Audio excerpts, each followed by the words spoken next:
इसमें पढ़ने जैसा क्या है? ये तो तुम्हें मैं ही बता देती कि धरतीवासी क्यों बुलाते हैं तुम्हें मामू। मामू नहीं, वो मुझे मामा जी बुलाते हैं। चंदा मामा जी। जी?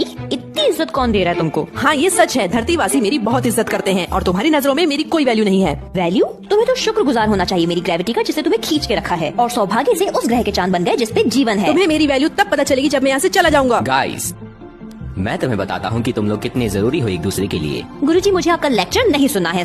ठीक है, सुनो। धरती की ग्रेविटी चांद को खींचती है ना? हाँ। और चांद भी अपने गुरुत्वाकर्षण से धरती को खींचता है। हाँ। क्या? दोस्तों, चांद भले ही छोटा है पर उसका गुरुत्वाकर्षण बल भी धरती को प्रभावित करता है। पर मैं बड़ी हूँ। अर्थ पर ये छोटू भी तुम्हारे धरतीवासियों के लिए बहुत ज्यादा जरूरी है। तुम्हें पता है कि चांद की ग्रेविटी की वजह से तुम अपने एक्सिस पे लगभग 23 डिग्री तिरछा घूमती हो, इसीलिए तुम्हारी रोटेशन की गति कंट्रोल में रहती है। तो अगर ये छोटू नहीं होगा तो तुम्हारी घूमने की गति बहुत तेज हो जाएगी और फिर तुम पर मौसम बहुत तेजी से बदलने लगेंगे। और तुम्हारे लिए ये जानना भी जरूरी है कि चांद की ग्रेविटी तुम्हारी समुद्री लहरों को खींचती है और अगर ये छोटू नहीं होगा तो इसका कंट्रोल सूरज के पास चला जाएगा और फिर तुम्हारी सतह पर भूकंप और सुनामी जैसे हालात पैदा होंगे और ये परिवर्तन तुम पे मौजूद जीवन को खतरे में डाल देगा।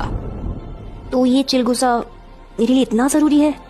तो अब जब तुम्हें मेरी वैल्यू पता चल ही गई है तो माफी मांग लो, माफ कर दूंगा।